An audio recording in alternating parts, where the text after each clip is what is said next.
termo Filho do Homem é encontrado várias vezes já no Antigo Testamento, e a sua interpretação correta varia conforme o contexto em que é utilizado.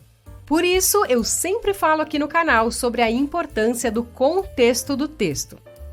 O termo aparece pela primeira vez na Bíblia no livro de Números, capítulo 23, versículo 19, onde é dito: Deus não é homem para que minta, nem filho do homem para que se arrependa.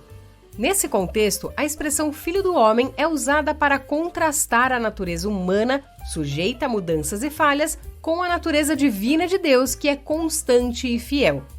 A expressão também aparece em Jó 16, 25 e 35, Salmos 8, 80, 144 e Isaías 51 e também 56. Em todos esses casos, o termo significa filho de Adão, ou seja, é usado em um sentido genérico referindo-se à humanidade. Ele destaca a fragilidade, a mortalidade ou a pequenez do homem em comparação com Deus. Nessa mesma linha de interpretação, o profeta Ezequiel é frequentemente chamado de Filho do Homem. Quando o Filho do Homem é usado para se referir a Jesus, o termo carrega um significado muito mais profundo. Para compreender seu sentido real, é necessário consultar o livro de Daniel. É nesse livro que se descobre a origem e o significado pleno do título messiânico Filho do Homem atribuído a Jesus.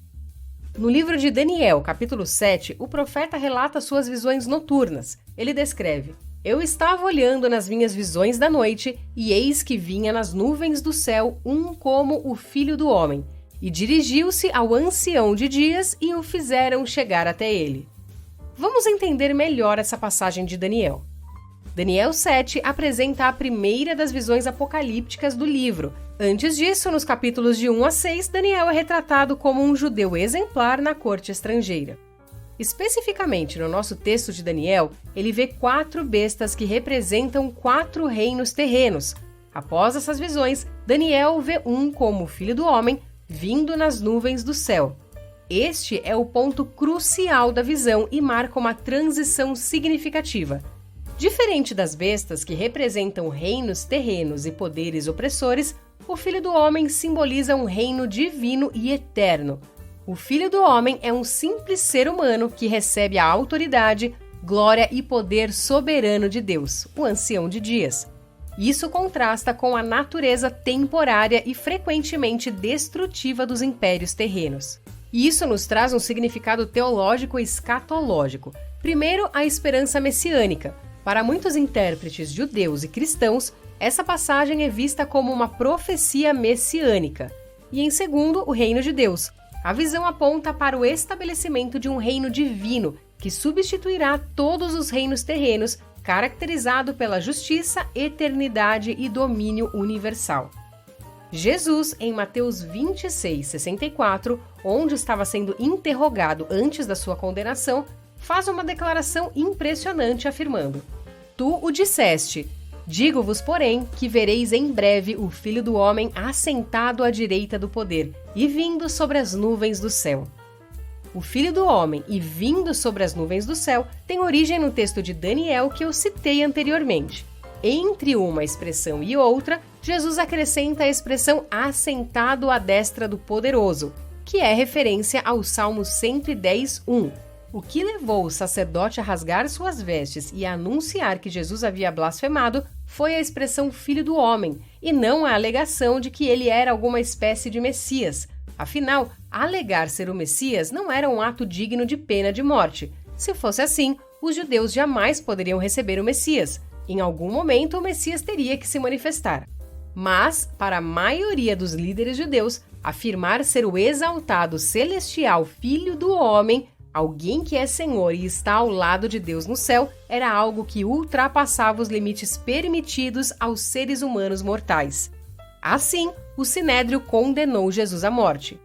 Todo esse contexto e similaridade entre essas duas passagens deixa claro que a expressão Filho do Homem refere-se à mesma entidade que em Daniel.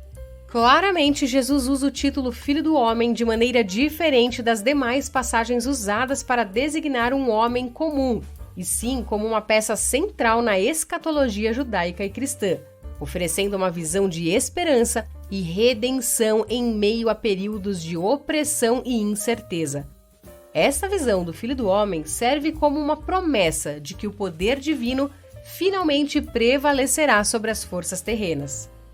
Daniel prossegue em seu relato afirmando que foi concedido ao Filho do Homem domínio e glória e o reino. Todos os povos, nações e línguas o servirão.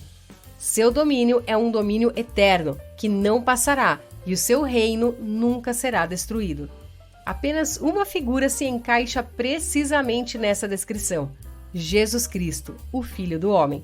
Este entendimento foi claramente captado por Estevão durante o seu martírio, quando declarou: "Vejo os céus abertos e o Filho do Homem em pé à direita de Deus." Jesus usou esse título para se referir a si mesmo nos evangelhos em um contexto de ocupação romana na Judéia. Este uso ocorre em um período da expectativa messiânica entre os judeus, onde eles aguardavam um libertador da opressão romana. O termo Filho do Homem é usado mais de 80 vezes no Novo Testamento. Cada vez que Jesus usa essa frase, ele quer dizer algo diferente, e isso precisa ser entendido cada vez que aparece. Vejamos alguns de seus significados. Primeiro, a humanidade e humildade. Jesus, vivendo como judeu na Galileia e na Judéia, enfatiza sua identificação com a humanidade.